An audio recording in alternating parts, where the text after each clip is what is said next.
Pardon the interruption, but I'm Mike Wilbon. It's our last show before Thanksgiving. Tony, what are you thankful for?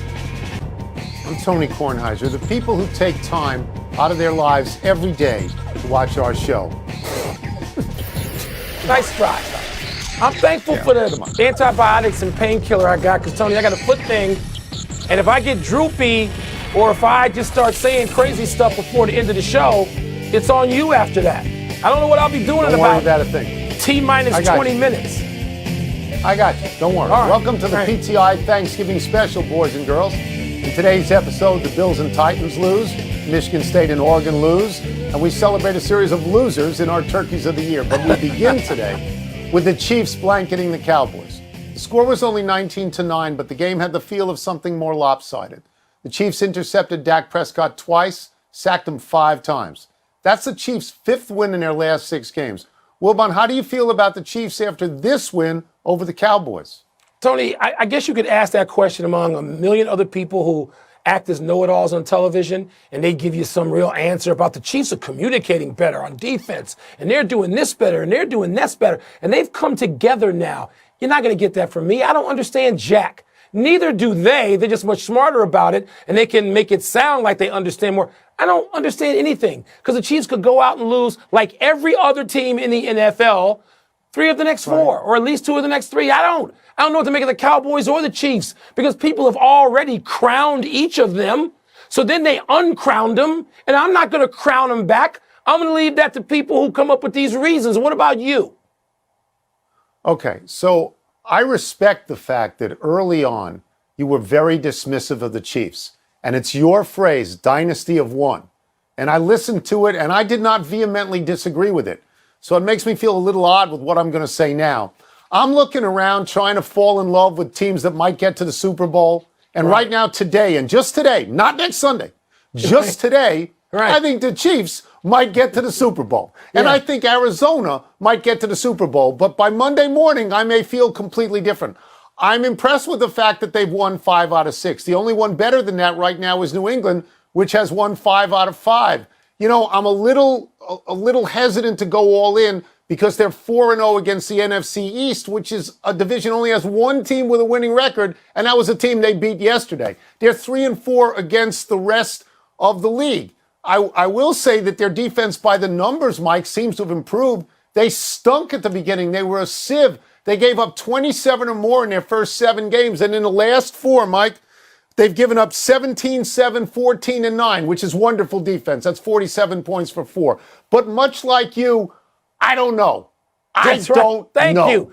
Thank you for joining me. What I told you on your podcast this morning was that's the fun of the NFL season, this season. So I don't want people to try to ruin it and tell me, oh, we now know because this guy moved and they're playing too deep. And that. No. You don't know. And nobody wants to say we don't know because the NFL has never, ever really been like this, Tony. We can say it, good for us. That's the fun of this NFL season. You know when you said you're looking around trying to fall in love?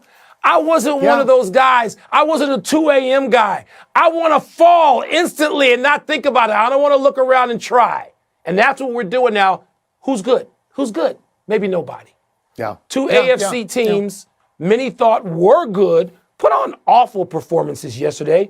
The Bills got blowed out at home by the Colts as Jonathan Taylor ran for $185 and 5 touchdowns. And the Titans somehow got picked apart by Houston. Tony, what do these losses do to your understanding of the AFC? So let me start with Tennessee and our dear friend Booger McFarland notwithstanding. Because he came on this show last Thursday and he said he thought Tennessee might be the best team in the NFL. That loss is horrendous. You can't lose to Houston. They have 2 absolutely dreadful losses, to Houston and to the Jets. So it's very hard for me to take them seriously, and I am not one of those people who believed, as Booger did, that you could go merrily rolling along and lose Derrick Henry. I don't believe that. Let me get to Buffalo for a second. Buffalo's loss yesterday wasn't that terrible. Indianapolis is a pretty good team. But Buffalo's lost 2 out of 3, and I believe the last loss was to Jacksonville. That's a terrible loss. Absolutely terrible.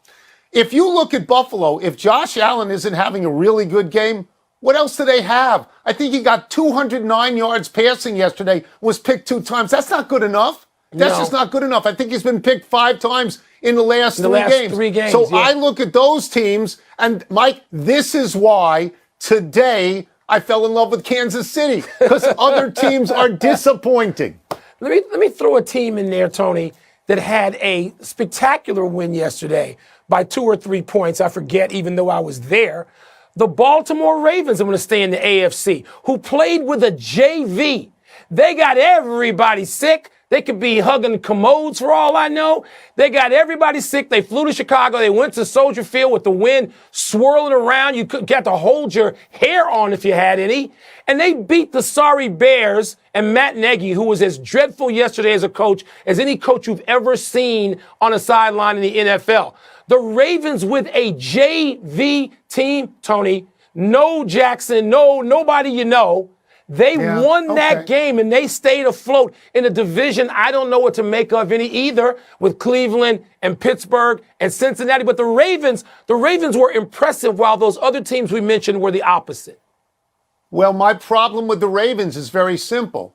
That's the way they win all the time. They go all the way to the end, and then they figure out how to win.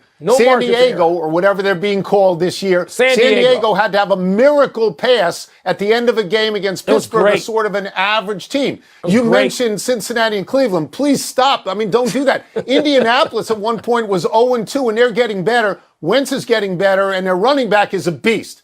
Their running back is a beast. He's taken over for Derrick Henry. But I think we both agree on this one phrase. At the moment, we are confused. We are confused as to who's good and who's not. Yeah. 2 highly ranked college football teams, Oregon and Michigan State. You talk about other pro teams getting blowed out. Woo. They got blowed out on Saturday.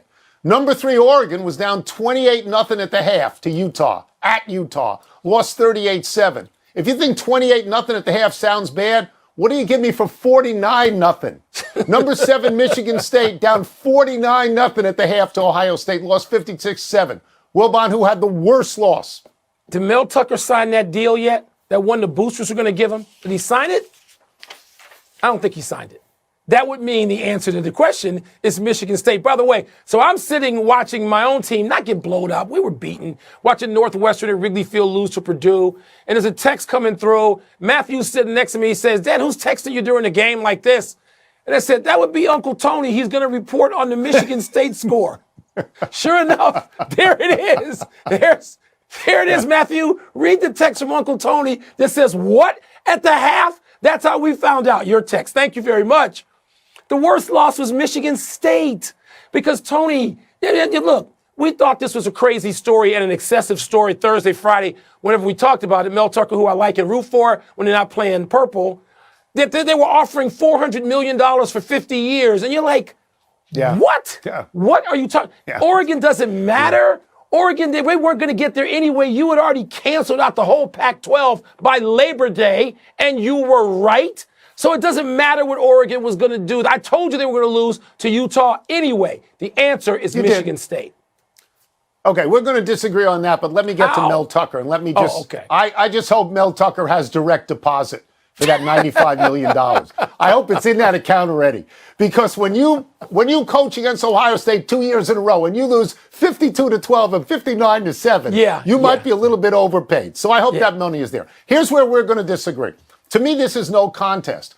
Michigan State was a 19.5-point underdog, which meant that everybody thought they'd be beaten badly. Maybe not this badly, but they'd be beaten badly. The surprise would have been if Michigan State won that game being that kind of an underdog. Michigan State was a bad team last year, a surprise team this year at 9-1. Oregon's not a surprise good team. They won the Pac-12 last year. Which means what? Oregon What do you say went that into means? Utah. Oregon was a 2.5-point underdog. Oregon stunk against a team with 3 losses. Oregon took out the whole conference. There will be no playoff teams for the Pac-12. Right. The Big Ten's getting in, Mike. The winner of Michigan-Ohio State is going to get in. Yeah. Oh, they're getting in. The winner of that game is going to get in. So, I mean, to me, the worst loss by far is Oregon because of all the ramifications. Yeah, but you, the surprise would have been if Michigan State won. You counted out the Pac-12 in the middle of the ring. Yeah. So what surprise? What? They were never going I'm anywhere. going to give you four teams, Mike. What? Mike, Georgia is in no matter what happens against Alabama. Probably, yeah. The winner to me of Ohio State and Michigan is in no matter what. Ohio State's going to win. I'm telling you right now, Cincinnati, if they're undefeated, they're in no matter what. And then the question becomes, is it going to be Alabama because they either beat Georgia or lost close to Georgia, or does Notre Dame sneak in at the bottom because their only loss is to a team that's in the playoffs and undefeated? They'll be like Michigan State. They'll get crushed. You can't let them in. The 2 times they've been in, they've been crushed. Forget Notre Dame. Doesn't matter. Hope springs eternal in South Bend. Let's take a break. Not here. Coming up, are the Seahawks' struggles a sign that their title window has closed? Doesn't spring eternal 92 miles north of South Bend, where I grew up. That's right. Does LeBron deserve to be suspended for last night's exchange, if you want to call it that, with Isaiah Stewart? Somebody got the words to that exchange. Yeah, I yell at you thinking you can hear me because you're thousands of miles away. Everybody says you don't have to yell, but 667 miles away. That's all. You may as well.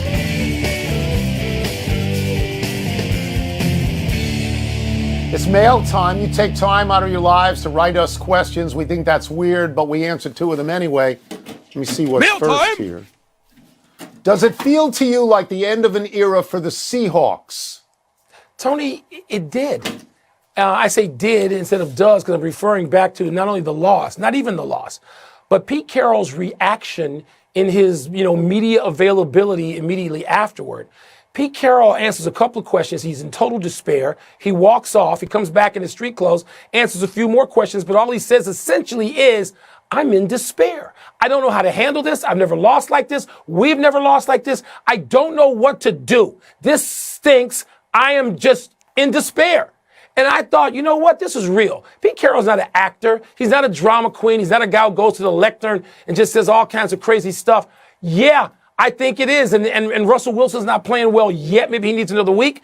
Maybe there's time, Tone, but doesn't feel like it. Yeah, I don't want to get carried away because what we've seen this year is you take 1 step forward and 2 steps back, or 2 steps forward and 1 step back. So 3 weeks from now, it could be different. But they are 3-7. They are 1-4 at home. The last time they were 4 games under 500 was 2011. And it feels to me like a lost cause. You mentioned Russell Wilson. I know he's coming back from an injury. He's passing at 52%.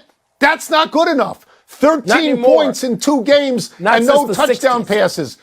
And that's not good enough. No. So maybe they should have thought about when he said, get me out of here, I don't want to be here anymore. Maybe that would have been the best solution. Seattle has been a powerful team. In order for them to get to 500, Mike, they got to go 6-1. They're not going to go 6-1. But you know what? In today's NFL, they could. They could. Pete Carroll's a good coach. They could do it. They got 2 of the next 4 games of the 49ers and the Rams, Mike. All right. Take this one all the way to the end of the bell. Does LeBron deserve to be suspended for his flagrant 2 on Isaiah Stewart? It's not the flagrant 2. And I know it's easy for me to say when a guy's face is bloodied like this. Isaiah gets hit by Stewart gets hit by LeBron's fist. It looks like close hand, something cuts his eye. Look, LeBron is not a dirty player. I must declare that. No one thinks LeBron James is a dirty player because he's been in the league 143 years and he's got no reputation for such. But Tony, what angered me about this was LeBron James, who comments every day publicly on everything in public life, every political move, every cultural move, everybody's life. LeBron is on Instagram. He's commenting. And he left the building without saying anything publicly about that? No. That's a bad move. LeBron James to me is known for 2 things: his greatness and the fact that in public, LeBron never screws up. I don't want to hear people say that when he chose his teams when he made the move to Miami. I don't want to hear that was a screw up because it wasn't. LeBron makes the right decision more than anybody in public life and sports. LeBron James. This was a bad move. This was a mistake. Would you suspend him? I don't know whether he'll own it or not. Would you suspend him? That's the question. Would you? You know, Tony, if the suspension is not levied and he comes out and says something meaningful, you don't leave that building without saying, hey, you guys know me. I did not do this on purpose. I'm sorry for hitting this kid in the eye. I'm sorry for that. I'm going to reach out and talk to him. Then I probably wouldn't suspend him. But absent of that, Yeah, and that Right. means sitting down in Madison Square Garden. LeBron James too good for this. He's too important. When you're the face of the league, don't tell me you're the GOAT if you can't publicly address this situation like you address everything in the world. Don't want to hear it. So I don't think he's a dirty player either, but that was deliberate. You could see that was deliberate, and that blood was real. I'm sure he didn't expect that to happen, but that blood was real. Yeah. Having said all that, and having to also say it happened in Detroit, which is a nightmare, having said all that, one thing was good, which was that there was no brawl at all, and everybody tried to contain that kid. But boy, oh boy, Mike, and I'm not making any judgments on his character, but he was trying time and time again to get after LeBron. He's going away for several games. And I think he's got to sit for 3 to 5 At games least on that. I agree with that, Tony. I think he does. And I hope he's okay. And I hope, he feels okay. And I hope he didn't have to have 40 stitches to close his eyebrow. But man, come on now. I mean, LeBron James is too important to the league to walk out the back. Don't leave Anthony Davis to do your bidding like that publicly. You're LeBron James. Enough we email. care what you think and Let's say. take one last break. Speak up. Still to come. Do the Giants pose any threat to Tom Brady and the Bucs tonight? And who will win our title of Turkey of the Year this year? I'm going to try and put on a costume. I'm going to try. No, don't do I don't know if it's going to work. No, I'm going to try. We only have one show this week, so we're skipping the happies in order to bring you our turkeys of the year. Mike, tell them our criteria. Gobble, gobble. No criteria, Tony. That's right. We're winging it. Get it? Turkeys have wings. Let's roll, Bussy. Let's start everything off with a bang, if we could. This is Rob Refsnyder, wall walloper. Twin center fielder, tried to track down a deep fly at Camden Yards, had zero awareness of the wall. Grounds crew commemorated the incident with tape. That's cold. That's sort of brutal. Will Craig, force-out forgetter. Javi Baez started running back to home on a ground-out. Craig followed him instead of stepping on first. The Pirates demoted him after this, and he left for Korea a few weeks later. And we want Javi back in Chicago. We want Javi back. He plays like that. Really? Mr. Excitement. Speaking of your boy, Javi Baez, game-winning gloater, home fan humiliator. When Baez was with the Cubs, he celebrated a walk-off homer by rowing Reds reliever Amir Garrett off the field. They had beefing with the Mets. Down. He celebrated a home run, thumbs down to the home fans. Hates the Mets Let's fans. go to the pitch. Love William Yarbrough, own goal gaffer. Colorado Rapids goalie was a bit too casual here with a pass from a teammate, don't you think? Where's he playing now? That was bad, pal. Is he in Romania? Sticking with absent-minded net-minding, Linus Ullmark, game gifter. Bruins goalie tried to catch New York on a shift change in OT, got burned as Alex Lafreniere intercepted the puck. Easy goal, overtime win. Jimmy Butler, flagrant flopper. Okay, some contact, but Butler tried to sell it. Tape don't lie, baby. Your account, Wilbon. He's in those uniforms. Those uniforms have been put to pasture because that acting move didn't work. That was good by Jimmy Butler. Spencer Boyd's pit crew, remiss refuelers. Boyd drove for a bit until the can came off. Everything spilled out. Even a safety crew member fell down. Look at this. I pulled away with the gas thing in the car on Democracy. Carson Wentz, panic passer. This was the worst. Left-handed lollipop, simply awful. That's the one game they lost, 2 out of the last 5 or 6, right? Awful. That's the one loss? Awful. Matthew Stafford, twirling tosser. Oh, no, almost as bad as Wentz. It's I may just be wrong as bad. on this guy, Wilbon. It's even I worse. may be bad. No, it's not worse. Well, he lost a lot of games in Detroit. Detroit. I saw those. Apparently you didn't. Teddy Bridgewater, impact evader. Bridgewater caught a lot of heat for not sticking his nose into the fray to try and stop Darius Slay on a fumble recovery. Didn't get paid to do that. Doesn't get paid to do that. He bad. did exactly what he should. Novak Djokovic, medalist meltdowner. He had a very bad exit from the Olympics. No Grand Slam because of the U.S. Open loss. No Golden Slam because the Olympics lost. Maybe no Australian because he doesn't believe in vaccination. Makes you happier than Kings any other turkey fan, we've had on the screen. VIP vomiter. An overserved fan sitting courtside expressed his opinion of the Kings' season so far. As soon as Luke Walton saw this, he should have known his time was up. You can smell That's it a nice from here. move by Jordan you can Clarkson. smell this. Nice face. What are you wearing, dude? Really? I got See if you can get that. See if you can get that to Lake Forest. Get the coach there to wear that outfit, because he. Let's go to the big finish. Speaking of Luke Walton, the Kings fired Luke Walton. Does that make sense? Yeah, their record hasn't been good. People had expectations of the Kings this year. Alvin Gentry coming in. I don't know what they got. Taylor Heineke and the football team beat Cam Newton and the Panthers in Charlotte. Is that significant? Taylor Heineke is becoming a folk hero in Washington. He's a beloved player. People really like him. Florida fired Dan Mullen. Was that deserved? Dan Mullen, the Florida alums and the Texas alums, they're the most bizarre, undeserving of a good coach in America's states. Because all their boosters and alums are just whack jobs. Tiger shared a video of him hitting balls with the caption, "Making progress." What do you make of that?